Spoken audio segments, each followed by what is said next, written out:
The massive Galactic Confederacy warship hung in space, its dark hull reflecting the distant light of unfamiliar stars. Admiral Tahoe stood with perfect posture on the bridge, his eyes fixed on the large display screen.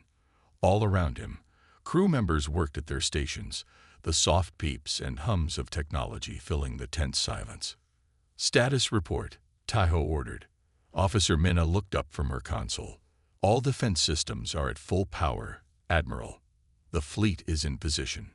Planetary shields are active across all 17 worlds in this sector." Tahoe nodded. The Confederacy had spent years preparing for this moment.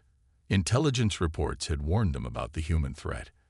After the Confederacy had rejected Earth from joining their alliance 20 years ago, calling humans too aggressive and primitive, the humans had gone silent. When they finally started communicating again, they only spoke of making the Confederacy pay for the insult. "How many ships do we expect?" asked Commander Chuno, Tahoe's second-in-command. "Analysts predict at least 500 vessels," Minna replied. "Human technology is basic compared to ours, but their numbers could be a problem." Tahoe's face remained calm, but his fingers tapped lightly against the railing. The defensive formation he had designed would hold. He was sure of it. The Confederacy united 17 advanced alien species across 3,000 worlds. Humans controlled just one small planet in an unremarkable solar system. The outcome was obvious. "Admiral," called out Sensor Officer Doyun, his voice suddenly tight with tension, "we have movement at the edge of the system." The entire bridge fell silent. Tahoe straightened his already perfect posture. "Show me," he commanded. The main screen changed to display the outer reaches of the star system. A small point of light had appeared where there was nothing before. Tahoe frowned. "Magnify the image," he ordered. The screen zoomed in, revealing a single ship entering Confederate space. It was sleek and simple in design, but something about it seemed wrong. The sensors struggled to get clear readings, as if the ship was somehow absorbing the scanned signals rather than reflecting them. "Is this the first of their fleet?" Tahoe asked. Doyun's 4 hands worked quickly over his console. "No, Admiral. I'm detecting only one vessel. Scans confirm it has a human energy signature." Tahoe blinked in surprise. "One ship. Verify that reading." "I've checked 3 times, Doyun replied. "Just one ship, approximately the size of a standard patrol vessel. It's moving at incredible speed toward our position." Commander Chuno moved closer to Tahoe and lowered his voice. "It must be a scout. Perhaps their main fleet is hiding somewhere beyond our sensor range." Tahoe nodded slowly, but something didn't feel right. The human ship looked nothing like the designs in their database. It moved with a grace that seemed impossible for human technology. "Track its approach," Tahoe ordered. "All defense platforms, maintain alert status, but do not fire unless I command it." The bridge crew watched as the small human vessel continued its direct approach toward the Confederate capital world. It bypassed the outer defense line without slowing. "It will reach the secondary defense perimeter in 3 minutes, reported Officer Mena. "Should we attempt communication?" Before Tahoe could answer, every screen on the bridge suddenly flickered. The ship's artificial intelligence spoke in its calm, artificial voice. "Warning. Unknown signal detected. Communication systems are being accessed by an external source." "Block it," Tahoe commanded. Unable to comply, the AI responded. "Signal is bypassing all security protocols." A moment later, a human face appeared on the main screen. It was a woman with short black hair and calm eyes. She wore a simple gray uniform with just one small insignia on the collar. "Greetings, Admiral Tahoe and representatives of the Galactic Confederacy," she said in perfect Confederate standard language. "I am Captain Jihai of the Earth vessel Harbinger." Tahoe stood straighter, keeping his expression neutral despite his surprise. "Captain Jihai, you have entered Confederate space without permission. Explain your presence." The human captain smiled slightly. "I represent Earth and all human colonies. I've come to discuss terms for your surrender." A ripple of shocked murmurs spread across the bridge. Commander Shuno couldn't hold back a short, barking laugh. "Surrender," Tahoe repeated, his voice level despite his disbelief. "You approach our capital with a single vessel and demand our surrender. The Confederacy spans thousands of worlds. We expected an invasion fleet." Captain Jihai nodded. "I understand your confusion, Admiral. But as you'll soon see, a fleet is unnecessary. The Harbinger is quite sufficient for our purposes." "This is absurd," Juno muttered. Tahoe raised a hand to silence him. Something about the human's confidence troubled him deeply. "What makes you believe one ship could threaten the Confederacy?" "Admiral," interrupted Officer Mina, her voice shaking slightly. "The human vessel has just passed through our secondary defense line without triggering any alarms. Our weapons systems can't get a lock on it." Captain Jihai continued as if she hadn't heard the interruption. "I request a meeting with Confederate leadership to discuss terms. I am authorized to offer generous conditions if you cooperate quickly." Tahoe studied the human's face carefully. There was no sign of deception or madness that he could detect. Either this was an elaborate bluff, or the humans knew something he didn't. "I will consult with Confederate command," Tahoe finally said. "Maintain your current position and make no aggressive moves." "Thank you, Admiral," Captain Jihai replied. "I'll await your response. But please understand, this offer has an expiration. I would hate to have to provide a demonstration of our capabilities." The screen returned to showing the small human ship, now floating peacefully among the massive Confederate defense fleet. Tahoe turned to Juno. "Contact Supreme Commander Jiziak immediately," he ordered, "and run every scan we have on that vessel. I want to know what makes them think one ship can challenge an entire civilization." As the crew rushed to follow his orders, Tahoe couldn't shake the feeling that everything they thought they knew about humans was wrong. The Confederacy had prepared for an army, but a single ship had shown up, and somehow that seemed much more dangerous. The grand meeting hall aboard the Confederate flagship Eternal Vigilance buzzed with tension. 50 representatives from the 17-member species had gathered, their voices creating a cacophony of sounds and translator units struggling to keep pace. Supreme Commander Jiziak stood at the head of the massive oval table, his gray skin and large eyes marking him as a member of the ancient Kylar species. Beside him, Admiral Tahoe remained silent, eyes fixed on the main entrance. "This is unprecedented," hissed Counselor Dury, her insectoid mandibles clicking nervously. "We should have destroyed the human vessel the moment it entered our space." "And risk starting a war we don't understand," replied Ambassador Suo calmly. "Let us hear what they have to say before making decisions we might regret." The doors slid open, and the room fell silent. Captain Jihai entered alone, escorted by 2 towering Confederate security officers. She appeared remarkably small next to them. Humans were one of the smaller spacefaring species, standing at less than 2/3 the height of the average Confederate citizen. Yet she walked with steady confidence, her simple gray uniform stark against the elaborate dress of the assembled dignitaries. Supreme Commander Jiziak raised his 4-fingered hand in formal greeting. "Captain Jihai of Earth, you stand before the High Council of the Galactic Confederacy. Your request for parley has been granted, though your claim of seeking our surrender remains perplexing." Jihai bowed slightly. "Thank you for meeting with me, Commander. I understand your confusion. May I speak plainly?" "Please do," Jiziak replied, gesturing toward an empty seat. Ji remained standing. 20 years ago, your Confederacy discovered Earth. You studied us, analyzed our technology and culture, and deemed us unworthy of membership. You called humans primitive and dangerously aggressive. Then you left, believing we would remain isolated in our small corner of the galaxy. Several council members shifted uncomfortably. The assessment of humanity had indeed been harsh, though accurate based on their understanding at the time. What you failed to recognize, Jai continued, was that those very traits you dismissed would become our greatest strengths. Our aggression is actually determination. Our primitive thinking allowed us to explore ideas your scientists considered impossible. Admiral Tejo leaned forward. Your single ship, impressive as it may be, cannot hope to challenge our combined forces. We have thousands of warships and millions of troops. Jihai smiled. Numbers aren't everything, Admiral.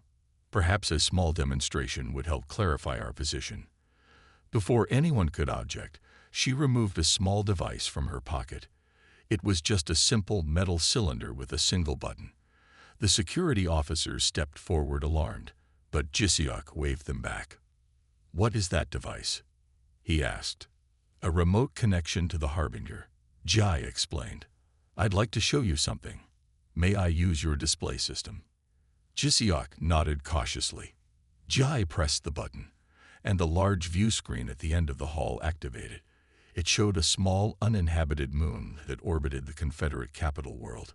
"That is Lunar Station 5, said Counselor Dury. "What about it?"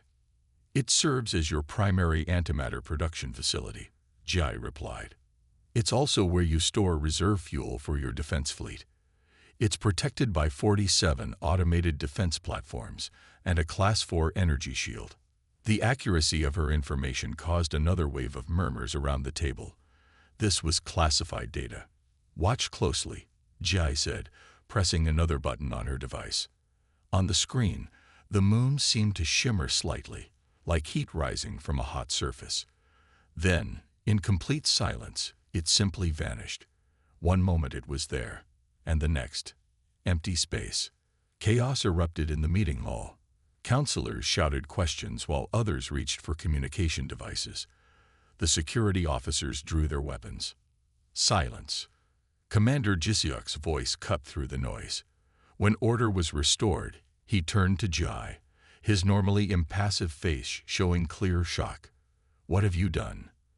"We've relocated the moon and everything on it to a pocket dimension," Jai explained calmly. "No damage has been caused.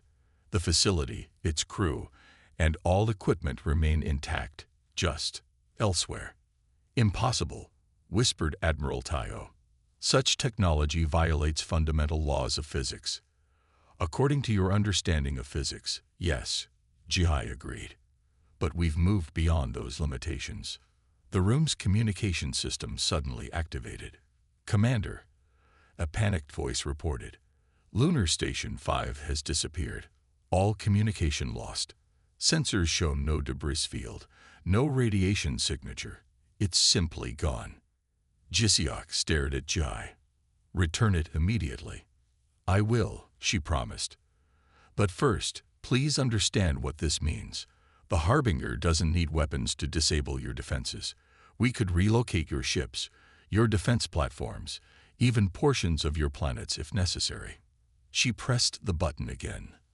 On the screen, the moon reappeared exactly where it had been.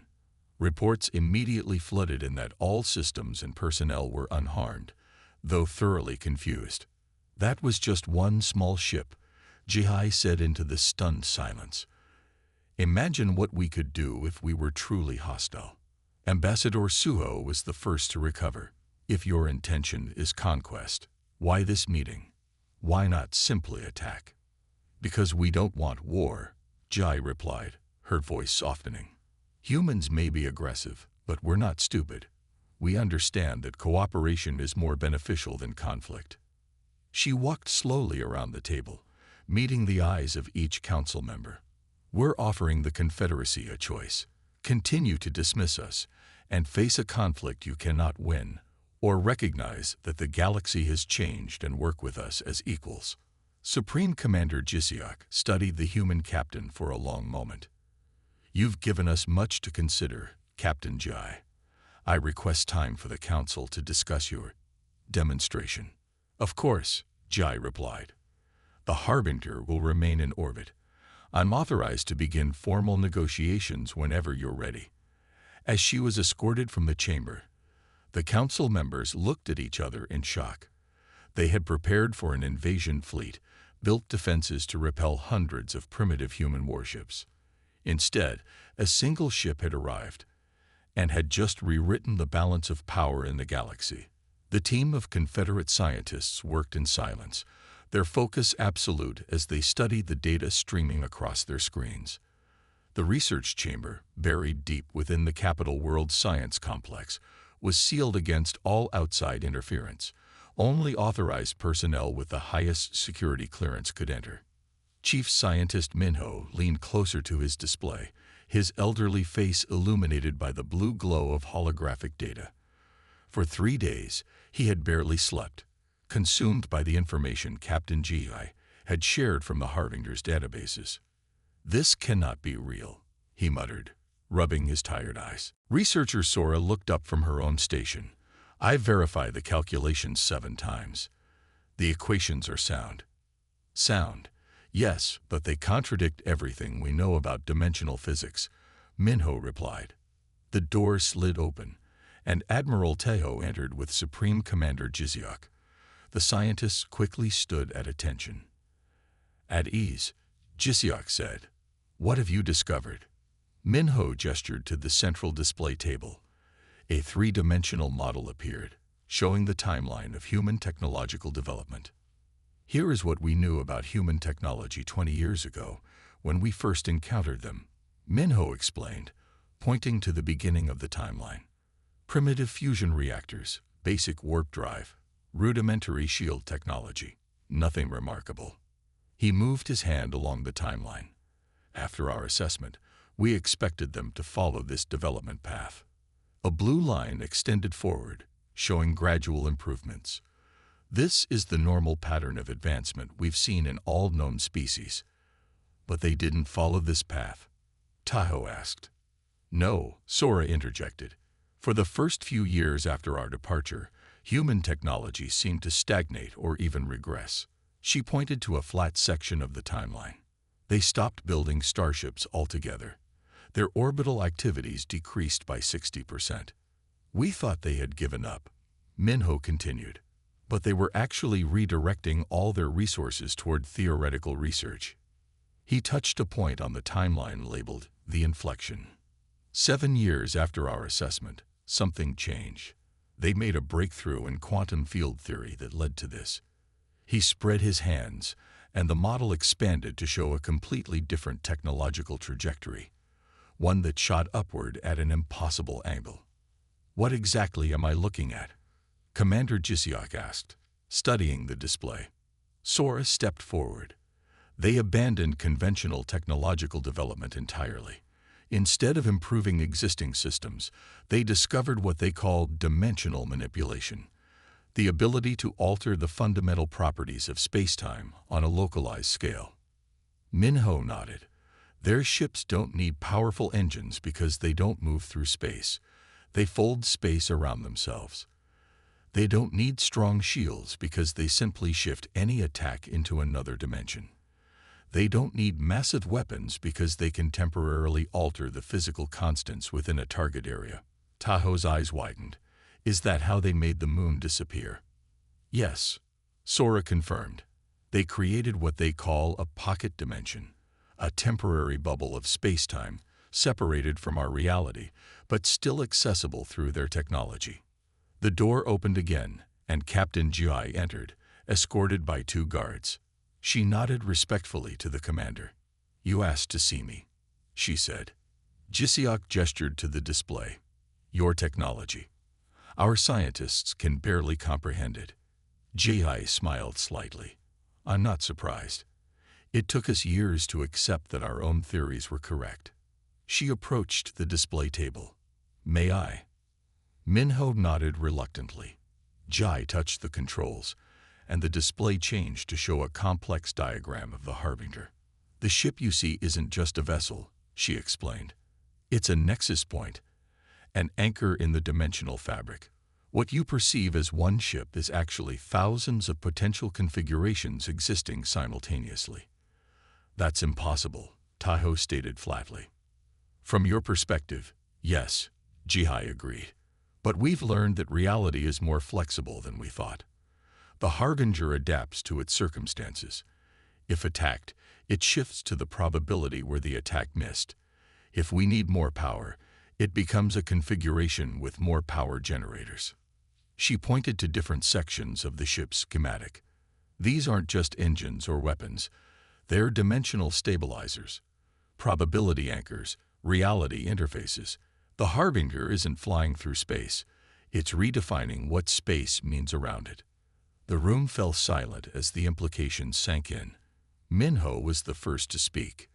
Why are you showing us this? This technology could make your people unstoppable. And now you have no limitations, Commander Jisiok observed. We have different ones, Jai corrected. Our technology has evolved beyond your current understanding, but we remain limited by our humanity, our capacity for error, for short-sightedness, for hubris. She touched the display again, and it showed the Harbinger alongside Confederate ships, not as enemies, but as partners. This is what we're offering. Not surrender in the traditional sense, but evolution. A partnership where we contribute our dimensional technology, and you contribute your stability and experience. Admiral Tejo looked skeptical. And if we refuse? Then we leave, Ji said simply. We return to Earth and continue our development alone. But the gap between our civilizations will grow wider. Eventually, you'll find yourselves obsolete in a universe that has moved beyond your understanding. Minho studied the human captain with newfound respect. You could have conquered us. Why didn't you? Because that's what the old humanity would have done, Jai replied. We're trying to be better than our past selves. The question is, are you willing to be better than yours? The Supreme Council chamber glowed with soft blue light as representatives from all 17 Confederate species gathered for the fourth day of negotiations. The chamber, normally reserved for the most critical galactic matters, had been reorganized. Instead of the traditional hierarchical arrangement, the seats now formed a perfect circle with no position of prominence. Captain Ji sat at one point of this circle, a small data tablet in front of her. She wore the same simple gray uniform as on her arrival, though she had added a silver pin bearing Earth's emblem, a stylized image of humanity reaching for the stars. Across from her sat Supreme Commander Jisiok, his expression unreadable as always. Let us continue where we left off yesterday, said Ambassador Hyun, the elderly diplomat who had been chosen to moderate the negotiations. His voice was calm and measured, carrying naturally throughout the chamber. Captain Jihe has proposed a restructuring of the Confederacy into what she calls an interstellar cooperative. The floor is open for questions. Councillor Yunji of the Mercantile Alliance rose first. Her species' 4 arms were folded in a gesture of skepticism. This proposed cooperative would give Earth equal standing with founding members who have been part of the Confederacy for centuries, she said. Why should we agree to this when humans control only a single star system? Ji nodded at the question. The value of a civilization shouldn't be measured merely by the territory it controls, but by what it can contribute to the whole. One human world with our dimensional technology offers more practical value than 100 worlds using conventional systems. Admiral Tejo spoke next. How do we know this isn't simply a ploy to gain influence before revealing more aggressive intentions? Your demonstration with our moon showed what your technology can do. A fair concern, Jai acknowledged. That's why we're proposing a graduated integration. Earth will share our technology in measured stages, beginning with transportation and energy production. Military applications would only be shared after 5 standard years of successful cooperation. She paused, looking directly at the Admiral. Trust must be earned on both sides.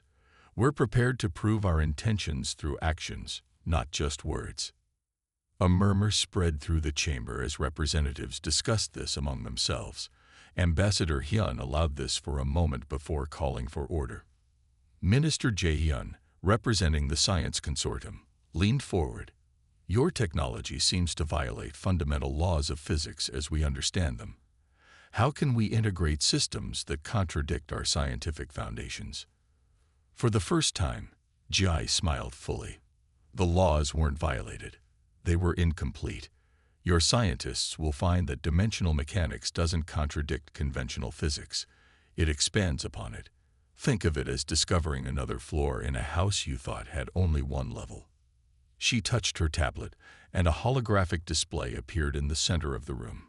It showed a simple animation of dimensional folding, how space could be manipulated to connect distant points. The principles can be taught, even if the full implementation will take time, she continued. We're not asking you to abandon your knowledge, only to expand it. The discussion continued for hours, moving through topics of governance, resource sharing, and cultural exchange. As the day progressed, a pattern emerged.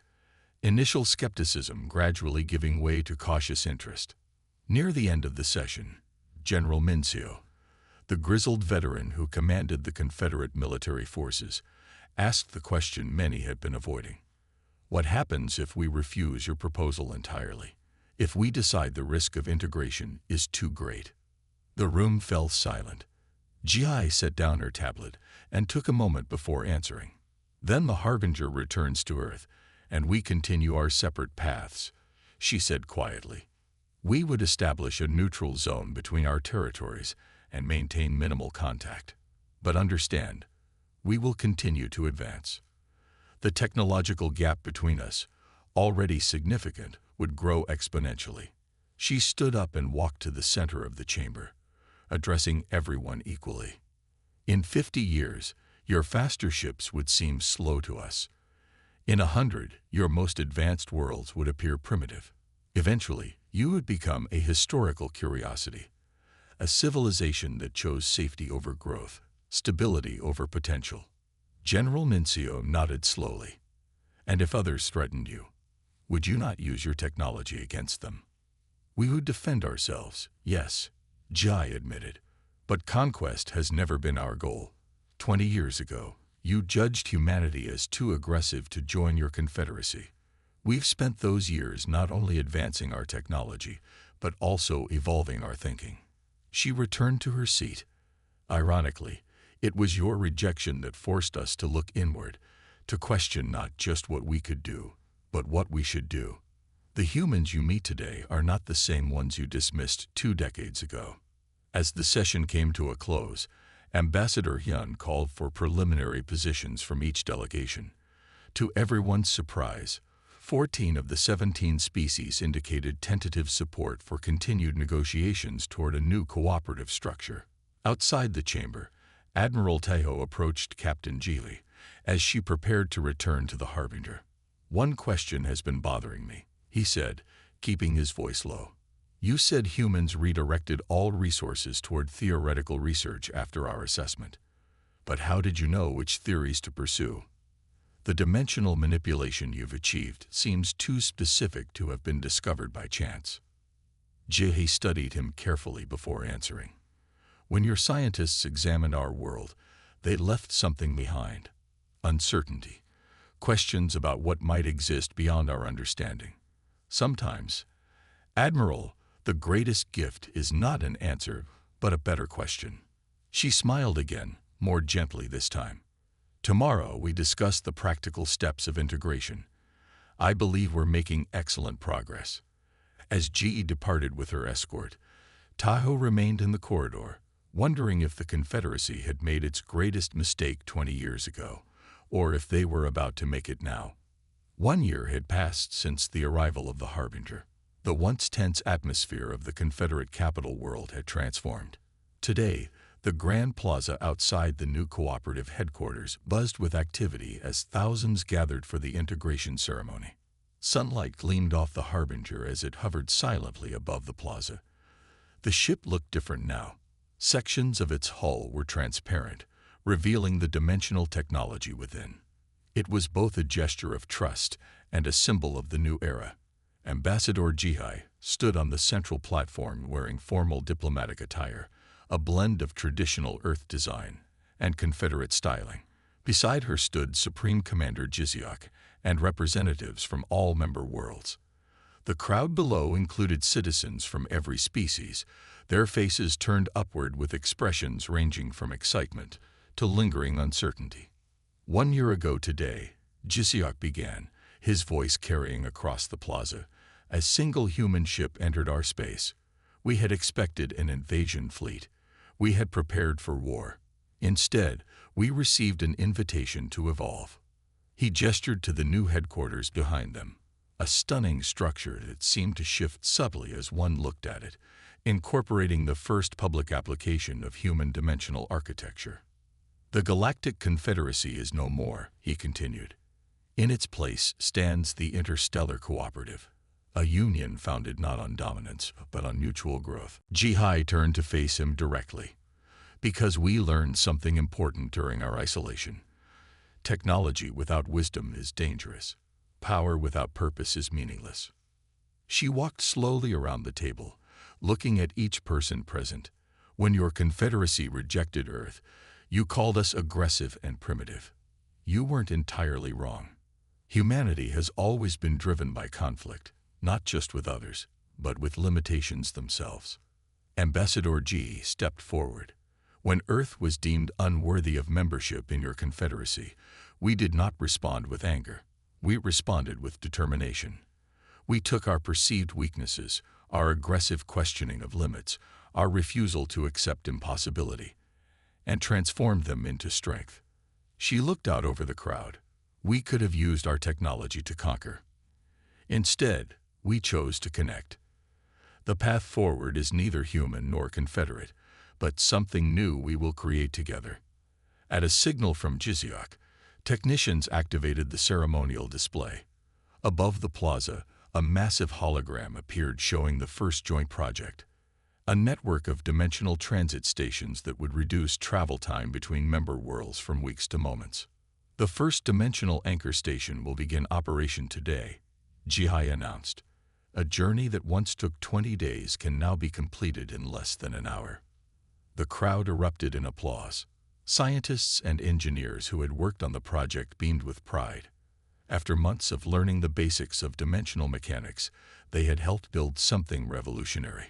Later that evening, a smaller gathering took place in the garden terrace of the cooperative headquarters. Only key figures from both sides attended this more private celebration. Admiral Taiho found himself standing next to Ambassador Jihai, watching the twin moons rise over the capital. A remarkable year, he said, sipping a beverage that blended Earth and Confederate flavors. I must admit, I had my doubts. Jihai nodded, as did many. Change is never easy, especially when it challenges fundamental beliefs. There's something I've wanted to ask you, Taiho said, lowering his voice. Something that's troubled me since your arrival. I'm listening. Your ship, the Harbinger, you claimed it could shift between thousands of configurations, adapt to any situation, essentially rewrite reality around itself. Yes. Yet in all our interactions, we've only seen a fraction of those capabilities demonstrated. The moon displacement, the sensor invisibility, minor reality manipulations. Taiho studied her face carefully.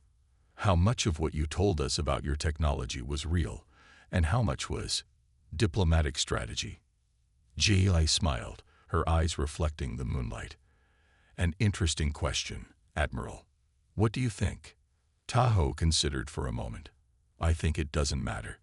Whether your ship could do everything you claimed or just enough to make your point, the outcome is the same. You changed our civilization without firing a single shot. Perception shapes reality, Jihai said softly. Sometimes the belief in what is possible matters more than the current reality. She gestured toward a group of young Confederate scientists talking excitedly with their human counterparts. Look at them. A year ago, they believed dimensional manipulation was impossible. Now they're helping design the next generation of anchor stations. Did we change the laws of physics, or just their understanding of what those laws permit? Taiho nodded slowly. The most powerful weapon you brought wasn't your technology. It was possibility. Exactly, Jihai agreed. The greatest limitation any civilization faces isn't resources or territory. It's imagination. Across the garden, Minister Jaehyun approached with an elderly human man. Ambassador, Admiral, I'd like you to meet Professor Kuwu. He's just arrived from Earth to help establish our new science academy. The professor bowed slightly. A pleasure to meet you both. I've heard much about the progress you've made here. Professor Q was one of the architects of the inflection, Jai explained. His theories on quantum entanglement laid the foundation for dimensional manipulation. Tahoe looked at the professor with newfound respect. Then we owe you a great debt, Professor. Your work has transformed our understanding of the universe. Q smiled. Not my work alone, Admiral. Science is never the achievement of a single mind. It's the collective effort of many asking better questions. He glanced at Jai. Sometimes the best catalyst for discovery is being told something is impossible. As the celebration continued into the night, ships from across the cooperative arrived through the new dimensional network. Each vessel represented a different world, a different species, yet all now traveled using the same revolutionary technology. On the observation deck, Supreme Commander Jisiok stood alone, watching the Harbinger perform a series of impossible maneuvers above the city. The ship seemed to be in multiple places simultaneously, leaving trails of light that formed complex patterns in the night sky. A demonstration for the celebration, he asked as Ji joined him. Partly, she replied. Also a reminder. Of what? That we've only begun to explore what's possible. She looked up at the stars. The universe is larger and stranger than either of us imagined. Better we face it together than alone.